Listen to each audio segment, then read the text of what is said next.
Hello everyone. Welcome to success with Rai academy. 17 मई 2021 के दैनिक जागरण के राष्ट्रीय संस्करण को आज के इस वीडियो में हम डिस्कस करेंगे। तो चलिए वीडियो को शुरू करते हैं। सबसे पहली जो न्यूज़ है वो है कि 27 दिन बाद 3 लाख से नीचे आए मामले। हालांकि मामले 2.81 लगभग आप कह सकते हैं कि 2.75 लाख के लगभग मामले आए हुए हैं, लेकिन जो मरने वालों की संख्या है वो उतनी ही है जितनी लगभग एक महीने से या आप कह सकते हैं 15 से 20 दिन में आ रही थी, यानी कि 4,000 से ज़्यादा मौतें कोरोना से हो रही हैं। और इसमें जो अब ये दायरा है वो ग्रामीण इलाकों में भी धीरे धीरे बढ़ता जा रहा है। हालांकि ये जो कमी आई है वो इतना भी सुकून देने वाली नहीं है जिसमें कि हम निश्चिंत हो सकें। कोरोना महामारी की दूसरी लहर से हर क्षेत्र में राहत मिलती नजर आ रही है। कुछ दक्षिणी राज्यों को छोड़ दें तो पूरे देश में संक्रमण के नए मामलों में गिरावट आ रही है। ज़्यादा संख्या में मरीज ठीक हो रहे हैं। हालांकि दैनिक मौतों में कमी नहीं आई है। 27 दिन बाद नए मामलों में 3 लाख से नीचे के नए मामले आए हुए हैं और सक्रिय मामलों में भी 1 लाख से ज़्यादा की कमी आई है। रविवार देर रात जो आंकड़े मिले हैं उसमें 2,81,683 नए मामले मिले हैं। अगर इसमें हम राष्ट्रीय राजधानी दिल्ली, उत्तर प्रदेश, राजस्थान, हरियाणा और महाराष्ट्र समेत कई प्रमुख राज्यों में नए मामलों में लगातार गिरावट जारी है। आंध्र प्रदेश और तमिलनाडु में मामले बढ़ रहे हैं और केरल एवं कर्नाटक में भी ज़्यादा कमी नज़र नहीं आ रही है। आंध्र प्रदेश में रिकॉर्ड 24,171 नए मामले मिले हैं। बंगाल में भी मामले स्थिर बने हुए हैं। नेक्स्ट न्यूज़ है कोरोना के खिलाफ जंग में आज से 2DG की डोज। 2DG मतलब डीऑक्सी डी ग्लूकोज। ये डीआरडीओ द्वारा इजाद की गई वैक्सीन है और इसे हैदराबाद स्थित डॉक्टर रेड्डीज लेबोरेटरी में बनाया जा रहा है इसे, और ये आज से संभवतः उपलब्ध हो जाएगी।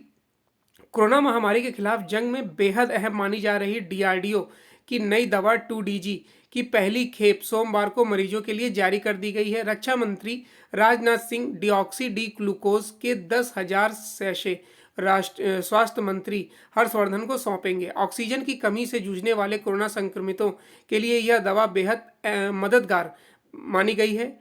यही नहीं, इससे मरीजों की जल्द रिकवरी भी होती है। यह दवा पाउडर के रूप में है जिसे पानी में घोलकर लिया जा सकेगा। डीआरडीओ द्वारा विकसित इस दवा को हैदराबाद स्थित डॉक्टर रेड्डीज लेबोरेटरी ने तैयार किया है और औषधि नियामक भारतीय दवा महानियंत्रक यानी DCGI से पहले ही 2DG में इमरजेंसी इस्तेमाल की मंजूरी मिल चुकी है। नेक्स्ट न्यूज़ है कि गांव में ही मिलेगा कोरोना का इलाज। केंद्र सरकार ने गांव में कोरोना संक्रमण के लिए कमर कस ली है। दूसरी लहर में अधिक अर्ध शहरी, ग्रामीण और जनजातीय इलाके भी चपेट में आ रहे हैं। इसे देखते हुए सरकार ने संक्रमण रोकने के लिए संक्रमितों को इलाज मुहैया कराने के लिए विस्तृत गाइडलाइन जारी की है। इसमें ग्राम पंचायतों, आशा व आंगनवाड़ी कार्यकर्ताओं, शिक्षकों समेत अन्य स्वयंसेवी संस्थानों के सहयोग से जागरूकता, जांच, आइसोलेशन और इलाज का विस्तृत ब्यौरा दिया गया है। इसके साथ ही इन इलाकों में ऑक्सीजन सप्लाई की भी सुचारू व्यवस्था करने के लिए कहा गया है। 35 पेजेस यानी 35 पन्ने की गाइडलाइन में सरकार ने बताया है कि किस तरह से ग्रामीण इलाकों में Covid isolation centre, Covid care centre और उपचार केंद्र खोले जाएं। ध्यान देने की बात है कि ग्रामीण इलाकों में कोरोना के खिलाफ लड़ाई में पंचायतों को मजबूत करने के लिए केंद्र सरकार ने एक हफ्ते पहले ही लगभग 8,923 करोड़ रुपए जारी किए हैं। ग्रामीण इलाकों में हेल्थ केयर सिस्टम को मजबूत करने के लिए बड़े पैमाने पर आपने देखा होगा इंस्ट्रूमेंट्स की ज़रूरत है। ना तो वहाँ आप कह सकते हैं डॉक्टर हैं, ना ऑक्सीजन की व्यवस्था है, ना थर्मामीटर है, ना ऑक्सीमीटर है। तो इन सब के लिए भी सुचारू रूप से व्यवस्था के लिए केंद्र सरकार द्वारा गाइडलाइन जारी की गई है और कोरोना के 85% से अधिक जो मरीजों का हल्का संक्रमण होता है वे घर पर ही ठीक हो जाते हैं। इसे देखते हुए सरकार ने हर गांव में थर्मामीटर और ऑक्सीमीटर उपलब्ध कराने को कहा है ताकि बुखार की जांच के साथ साथ मरीजों के ऑक्सीजन स्तर पर भी नज़र रखी जा सके। गाइडलाइन में 94% से कम ऑक्सीजन स्तर आने पर मरीज को तत्काल नज़दीक के उपचार केंद्र में पहुंचने की सलाह दी गई है, जहां उसे समय पर मेडिकल ऑक्सीजन का सपोर्ट दिया जा सके। वहीं घर पर रहने वाले मरीजों की चिकित्सा किट उपलब्ध कराने से लेकर उस किट में रखी जाने वाली दवाओं की सूची तक दी गई है। नेक्स्ट है कि भारत पर यात्रा प्रतिबंध का देरी से ब्रिटेन की सफाई। देखिए, ब्रिटेन ने जो कोरोना महामारी फैल रही थी उसमें अप्रैल में ही पाकिस्तान, बांग्लादेश जैसे कई देशों पर प्रतिबंध लगा दिया था, यानी यात्रा प्रतिबंध लगा दिया था। भारत को लेकर उसने अब जो क्लैरिफाई किया है अपने स्टेटमेंट को, वो हम इस आर्टिकल में देखते हैं कि ब्रिटेन की सरकार ने कड़ी आलोचना का सामना करने के बाद भारत पर यात्रा का प्रतिबंध लगा दिया है। हालांकि उसने कोविड-19 के संक्रमण के बेतहाशा फैलने के बावजूद भारत को यात्रा प्रतिबंध की लाल सूची में नहीं डालने में काफ़ी देर की है, जबकि वह अप्रैल में ही पाकिस्तान और बांग्लादेश पर यात्रा प्रतिबंध लगा चुका है। इसलिए अब ब्रिटेन में आशंका जताई जा रही है कि भारत में पहली बार पहुंचाने गए कोरोना के वेरिएंट B1.617.2 के ब्रिटेन में भी फैलने की आशंका बढ़ गई है। ब्रिटिश प्रधानमंत्री के कार्यालय के मुताबिक उसने सावधानी बरतते हुए कहा है कि 23 अप्रैल से भारत पर यात्रा का प्रतिबंध लगा दिया गया है। यह कदम B1.617.2 की जांच शुरू करने के 6 दिन पहले लगाया गया है, जबकि 2 हफ्ते पहले ही इस वेरिएंट की उप प्रजाति B1.617.2 वेरिएंट को चिंता का विषय बताया गया है। ब्रिटिश सरकार की प्रवक्ता ने बताया कि अप्रैल महीने में भारत को लाल सूची में डाले जाने के बाद ब्रिटेन आने वाले हर एक व्यक्ति को टेस्ट में निगेटिव आना होगा और 10 दिनों के लिए क्वारंटाइन होना होगा। कई देशों में कोरोना संक्रमण से राहत। दुनिया भर में कोरोना से अब राहत मिलने के संकेत आने लगे हैं। कई देशों में अब इसकी संख्या जो है वो घट रही है और जो पाबंदियां थी उसमें ढील दी जा रही है। पड़ोसी देश पाकिस्तान और बांग्लादेश ने भी संक्रमण को नियंत्रित किया है। इराक, तुर्की, थाईलैंड में भी प्रतिबंध हटाए जा रहे हैं। बांग्लादेश में कोरोना से राहत के संकेत मिल रहे हैं। पिछले 24 घंटे में वहां 22 लोगों की मौत हुई है। मार्च के बाद पहली बार यहां गिरावट दर्ज की गई है। 24 घंटे में 261 यानी साल में सबसे कम मामले दर्ज किए गए हैं। अभी यहां स्कूल 28 मई तक बंद रखे गए हैं। पाकिस्तान में भी कोरोना की स्थिति नियंत्रण में है।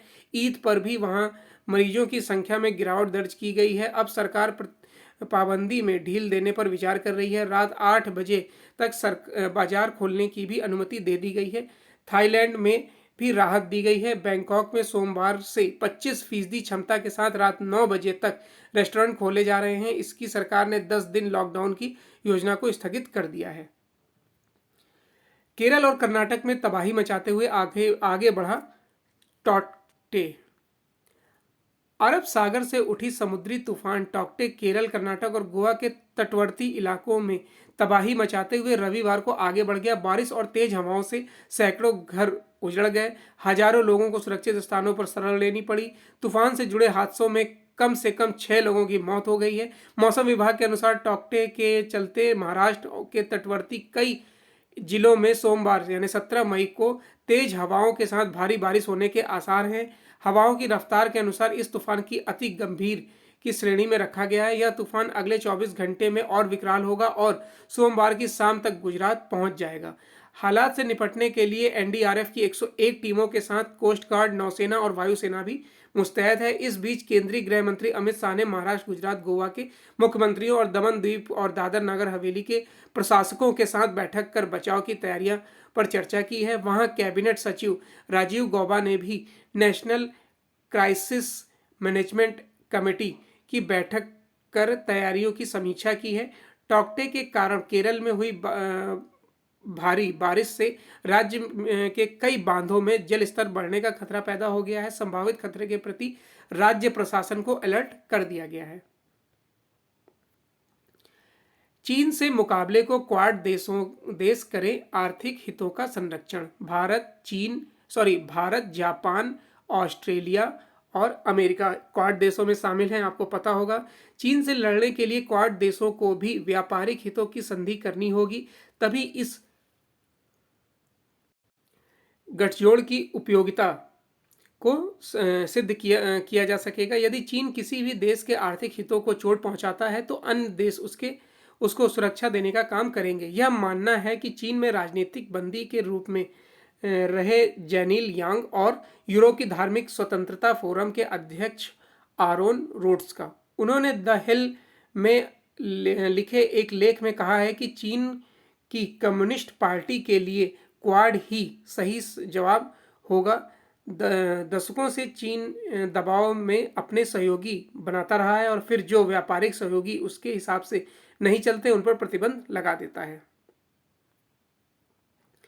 स्पुतनिक वी की दूसरी खेप भारत पहुंच गई है। इसमें पहले 1.5 लाख, पहली जो खेप थी वो 1.5 लाख की थी और दूसरी खेप अब 60,000 की पहुंची है। जो 60,000 की खेप है वो हैदराबाद पहुंचाई गई है और इसमें आगे आने वाले दिनों में और भी, यानी कि जून तक लगभग 4 से 5 करोड़ तक वैक्सीन पहुंचाने का इसमें दावा किया गया है। हालांकि स्पुतनिक का ट्रायल भी शुरू हो गया है और लोगों के लिए उपलब्धता भी इसकी सुनिश्चित की जा चुकी है। इसका जो प्रारंभिक कीमत रखी गई है 995 रुपये रखी गई है। कई राज्य सरकारों ने इस पे इसको लेने के लिए डील की बात भी की है, बात आगे बढ़ भी रही है। और देखिए आगे इसमें कितना ये सफल होता है, क्योंकि अब 4 ऐसी कंपनियां आ गई हैं इस क्षेत्र में।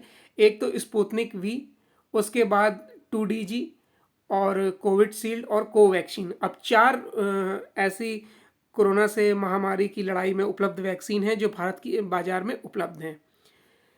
आगे लिखा गया है कि 84 दिन से पहले की बुकिंग भी मान्य। केंद्रीय स्वास्थ्य मंत्रालय ने रविवार को स्पष्ट किया कि कोरोना वैक्सीन की दूसरी डोज के लिए कोविन प्लेटफॉर्म पर पहले से की गई बुकिंग वैध है और उसे रद्द नहीं किया गया है। हालांकि मंत्रालय ने यह भी कहा है कि अब इस प्लेटफॉर्म पर दूसरी डोज के लिए पहली डोज लेने के लिए 84 दिन यानी 12 हफ्ते से पहले की बुकिंग नहीं कराई जा सकेगी। कोविन में इसको लेकर बदलाव कर दिए गए हैं। केंद्र सरकार ने 13 मई को कोविडशील्ड की दोनों वैक्सीन के बीच अंतराल को 6 से 8 हफ्ते बढ़ाकर 12 से 16 हफ्ते कर दिया है। मोबाइल फोन निर्माण और बिक्री पर कोरोना की दूसरी लहर पड़ी भारी। कोरोना की दूसरी लहर से स्मार्टफोन व लैपटॉप जैसे इलेक्ट्रॉनिक उत्पादों की मैन्युफैक्चरिंग और बिक्री दोनों ही प्रभावित हुई हैं। Indian cellular and electronics association के मुताबिक देश में रोजाना औसतन 10 लाख फोन बिकते थे, जो अभी बुरी तरह प्रभावित है। इंटरनेशनल डाटा कॉरपोरेशन के मुताबिक कोरोना की दूसरी लहर की वजह से इस वर्ष अप्रैल जून तिमाही में स्मार्टफोन और लैपटॉप जैसी वस्तुओं की बिक्री में बढ़ोतरी की चुनौती रहेगी। मोबाइल फोन कंपनियों के मुताबिक लगभग 15% बिक्री ई कॉमर्स के माध्यम से होती है, जो लॉकडाउन वाले राज्यों में पूरी तरह से बंद है। 3 दालों का होगा शुल्क मुक्त आयात। सरकार ने जो दाम बढ़ रहे हैं घरेलू बाजार में दालों को, उसको नियंत्रित करने के लिए ये कदम उठाया है। और आपको पता होगा कि जो दाल है वो सबसे सस्ता स्रोत होता है प्रोटीन का। सरकार ने तत्काल प्रभाव से 3 प्रमुख दालों के शुल्क मुक्त आयात की इजाज़त दे दी है। इसमें अरहर, मूंग और उड़द शामिल है। मांग व आपूर्ति में बढ़ रहे अंतर और महंगी होती दालों को देखकर सरकार ने यह फैसला लिया है। दालों के आयात पर यह फैसला 3 वर्षों बाद लिया गया है। दालों की आयात नीति में संशोधन करते हुए अरहर, मूंग और उड़द को प्रतिबंधित सूची से मुक्त सूची में रख दिया गया है। इसमें घरेलू बाजार में दालों की बढ़ती कीमतों पर लगाम लगेगी।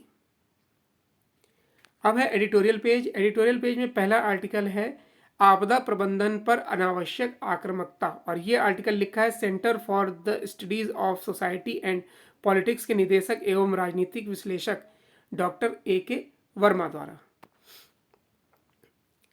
इन दिनों कोविड आपदा प्रबंधन को लेकर विपक्षी दलों, मीडिया नेता, अभिनेता, न्यायालयों, राज्य सरकारों, नागरिक संगठनों द्वारा केंद्र सरकार के विरुद्ध अति आक्रामकता दिखाई जा रही है।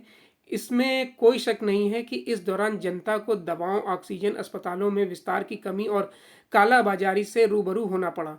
कोरोना की दूसरी लहर में हजारों लोगों की अकाल मृत्यु हुई है, जिनमें हम सभी के परिजन, मित्र, पड़ोसी और गणमान्य लोग शामिल हैं।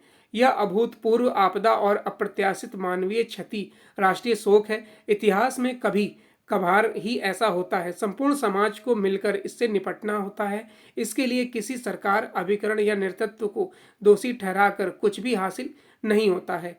हमसे ही तो सरकार है। ऐसी चुनौतियों के समय हमें इसका मनोबल बढ़ाना होता है, उसका साथ देना होता है। ऐसा हम चीन और पाकिस्तान के साथ हुए युद्ध के वक्त कर चुके हैं। कोविड आपदा भी अदृश्य शत्रु के रूप में युद्ध ही है। एक बार युद्ध खत्म हो जाए, विजय प्राप्त हो जाए, तब इसकी समीक्षा करना उचित होगा कि हमारी तैयारी, रणनीतिक और प्रबंधक में क्या कमियां थीं और उसे और बेहतर कैसे बनाया जा सकता है।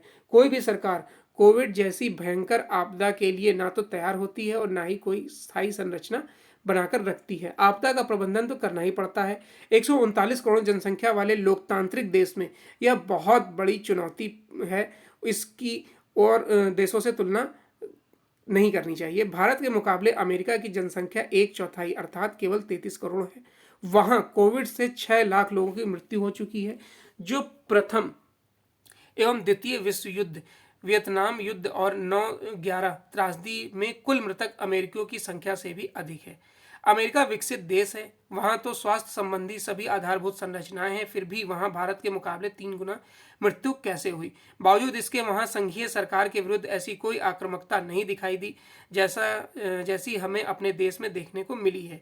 अपने यहाँ इस मामले पर जिस तरह केंद्र सरकार का विरोध हो रहा है, उसने न केवल सरकार का मनोबल कम होता है, वरन अंतर्राष्ट्रीय स्तर पर भारत की छवि भी खराब होती है। आर्टिकल देखिए, एक तरफा लिखा जा रहा है कि भारत की छवि खराब हो रही। जो लाशें दिख रही हैं आपको गंगा किनारे या फिर शमशान घाटों पर, क्या वो कोविड की महामारी नहीं बताती है? ऑक्सीजन की कमी से जो लोग अपनी जान गंवा रहे हैं, तो क्या उससे भारत की छवि धूमिल नहीं होती है? केंद्र सरकार ने पूरी तरीके से इस पर मौन रखा। यहाँ तक कि ब्रिटेन में जब महामारी फैल रही थी, वहाँ पर संपूर्ण लॉकडाउन लगाया गया। तो क्या भारत सरकार प्रारंभिक अप्रैल में ही संपूर्ण लॉकडाउन लगाकर स्थिति को नियंत्रित नहीं कर सकती थी? उसके बाद जो बंगाल में चुनाव कराए गए, बंगाल के साथ 5 राज्यों में चुनाव कराए गए, उसे क्या 2 महीने के लिए नहीं टाला जा सकता था? हालांकि घोषणा पहले हो गई थी, लेकिन जब केसेस बढ़ने लगे थे तो क्या उसको नहीं रोका जा सकता था? चुनाव बाद में नहीं कराए जा सकते थे?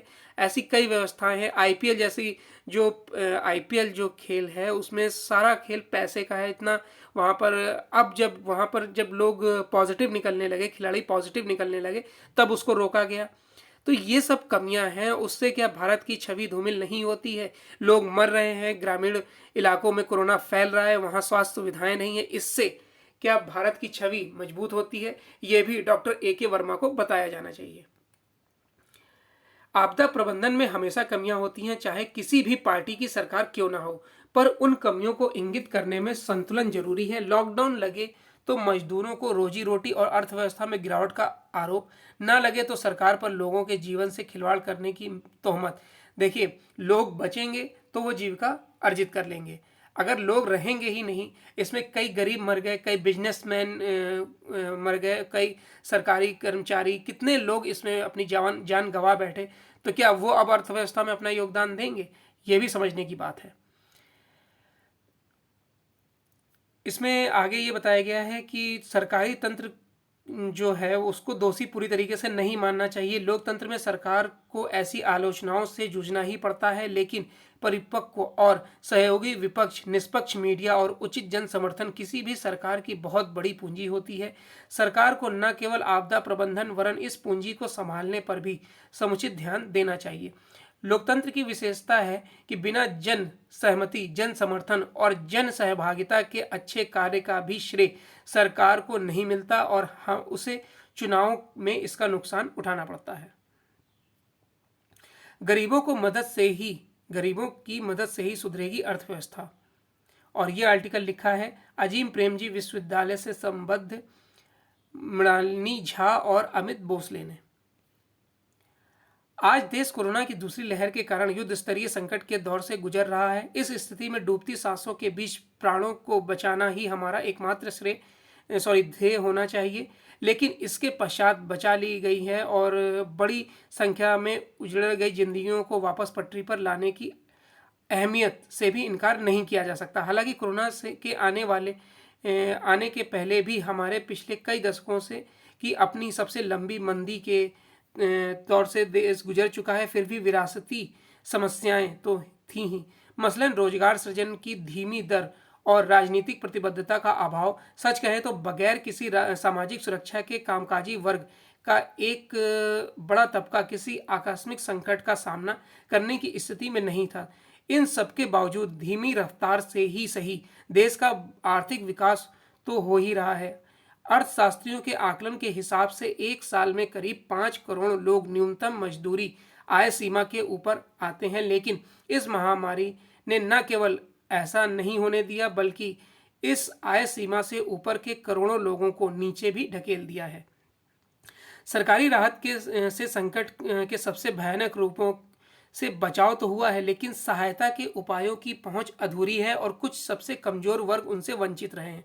जाहिर है कि देश में अतिरिक्त सरकारी सहायता भी अभी दो कारणों से तत्काल आवश्यक है: पिछले वर्ष के दौरान हुए नुकसान की भरपाई और दूसरी लहर के आशंकित प्रभाव से बचाव के लिए। इस संबंध में प्रधानमंत्री गरीब कल्याण अन्न योजना के तहत सभी लाभार्थियों को भारत सरकार लगातार अन्न और दालें उपलब्ध कराने का बेहद जरूरी काम कर रही है। इस कार्यक्रम को कम से कम इस साल के अंत तक जारी रखने की जरूरत है। जून 2021 के बाद से इसे बंद कर देने से हालात संभल नहीं पाए हैं और किए किराए पर काफ़ी हद तक पानी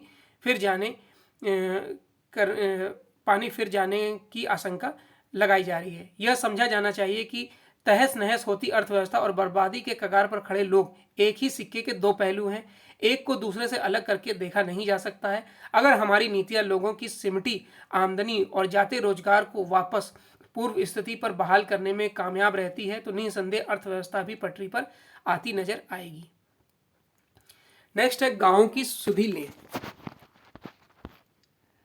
केंद्र सरकार ने गांवों में कोरोना संक्रमण रोकने के लिए जो दिशा निर्देश जारी किए हैं, केवल वही पर्याप्त नहीं है। उसे यह देखना होगा कि राज्य सरकारें और उनका प्रशासन इन दिशा निर्देशों के अनुरूप काम कर पा रहा है या नहीं। संसाधनों के अभाव का सामना करने वाले ग्रामीण इलाकों में कोरोना संक्रमण की रोकथाम के लिए राज्यों को बहुत तेजी से बहुत कुछ करने की जरूरत है। गांवों में केवल स्वास्थ्य ढांचा ही कमजोर नहीं है बल्कि प्रशिक्षित स्वास्थ्य कर्मचारियों का भी अभाव है। कायदे से बीते एक वर्ष में इन कर्मचारियों को कोरोना संक्रमण से जूझने के लिए प्रशिक्षित कर दिया जाना चाहिए था, लेकिन लगता है कि ऐसा नहीं किया गया और इसलिए केंद्रीय स्वास्थ्य मंत्रालय को यह कहना पड़ा कि सामुदायिक स्वास्थ्य अधिकारियों को रैपिड एंटीजन टेस्टिंग के लिए प्रशिक्षण किया जाए। यह काम युद्ध स्तर पर तत्काल प्रभाव से करना होगा क्योंकि समय कम है। गांव में कोरोना का संक्रमण न केवल पहुंच चुका है बल्कि कहर भी ढा रहा है। देश के कुछ ग्रामीण इलाके तो ऐसे हैं जहां संक्रमण का असर शहरों से अधिक दिख रहा है।